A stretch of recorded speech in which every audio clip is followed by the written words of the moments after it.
আসন্ন বাংলাদেশ ক্রিকেট বোর্ডের পরিচালনা পর্ষদ নির্বাচনে আলোচিত প্রার্থী সাবেক অধিনায়ক তামিম ইকবাল নিজের প্রার্থিতা প্রত্যাহার করেছেন। বুধবার দুপুর 12টা পর্যন্ত ছিল বিসিবি নির্বাচনের পরিচালক পদের জন্য প্রার্থিতা বাতিলের শেষ সময়।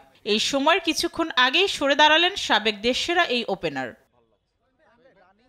বুধবার সকালে তামিম প্রয়োজনীয় কাগজপত্র হাতে হাজির হন বিসিবিতে। চূড়ান্ত যাচাই বাছাই শেষে তার মনোনয়নপত্র টিকে গেলেও নিজেই স্বেচ্ছায় তা প্রত্যাহার করে নেন। মূলত কয়েকটি ক্লাবকে বিসিবির কাউন্সিলরশিপ না দেওয়ার কারণে অসন্তোষ ছিল তামিমের। তামিম ইকবাল ভোটার হয়েছেন ওল্ড ডিওএইচএস স্পোর্টস ক্লাব থেকে। কাউন্সিলর হওয়ার আগেই জানা গিয়েছিল তিনি বিসিবি নির্বাচনে প্রার্থিতা করবেন। নির্বাচনে বিজয়ী হলে এবারই প্রথম বিসিবির পরিচালক হতেন সাবেক দেশসেরা এই ওপেনার। তবে নির্বাচন থেকে সরে দাঁড়ানোয় এ যাত্রায় বোর্ডে আসা হচ্ছে না তার। কাউন্সিলরশিপ পাওয়ার পর থেকেই তামিম নানা ইস্যুতে সরকারি হস্তক্ষেপের অভিযোগ এনে অসন্তোষ প্রকাশ করছিলেন। খেলোয়াড়ি জীবনের পাট চুকিয়ে তামিম বাংলাদেশ ক্রিকেটে অবদান রাখতে চেয়েছিলেন বোর্ডে এসে। বিশেষ করে ক্রিকেট অপারেশনে সক্রিয় হওয়ার ইচ্ছা ছিল তার।